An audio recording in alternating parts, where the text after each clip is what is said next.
রূপালী পর্দা কিংবা টেলিভিশনের পর্দায় যাদের প্রেম রসায়ন আর সুখী দাম্পত্য দেখে দর্শক মুগ্ধ হন, বাস্তব জীবনে তাদের অনেকের সম্পর্কই শেষ পর্যন্ত টেকে না। গ্ল্যামারের ঝলকানির আড়ালে লুকিয়ে থাকে বাস্তবতার এক ভিন্ন গল্প।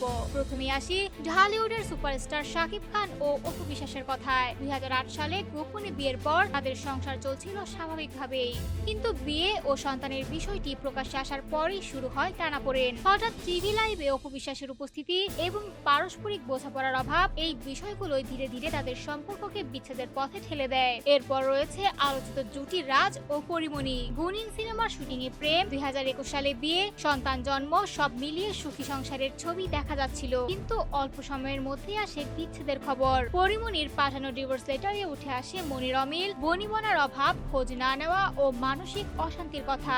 জনপ্রিয় অভিনেত্রী পূর্ণিমার বিচ্ছেদ ছিল অনেকটাই নীরব। প্রায় এক যুগের দাম্পত্য জীবনের পর বোঝাপড়ার অভাবে আলাদা হন তিনি ও তার স্বামী। এ নিয়ে প্রকাশ্যে খুব বেশি কিছু বলতে চাননি পূর্ণিমা নিজেও। অন্যদিকে অভিনেতা আরিফিন শুভ ও তার স্ত্রী অর্পিতার সম্পর্কে রীতি ঘটে 2024 সালে। মতের অমিল ও মানসিক দূরত্বের কথাই শোনা যায় বেশি। শুভ নিজেই জানান, জীবন সঙ্গী হিসেবে নয়, তারা বন্ধু হিসেবে আলাদা পথে হাঁটবেন। সবশেষে আলোচিত সঙ্গীত শিল্পী এসআই টুটুল ও তানিয়া আহমেদের বিচ্ছেদ, ভালোবাসা ও বোঝাপড়ার অভাব থেকেই সম্পর্কের অবনতি, এমন কথাই উঠে আসে দুজনের বক্তব্যে। এই তারকাদের গল্পই প্রমাণ করে, পর্দার আলো ঝলমল জীবন যতটা নিখুঁত মনে হয়, বাস্তবতা অনেক সময় তার চেয়েও জটিল ও কঠিন।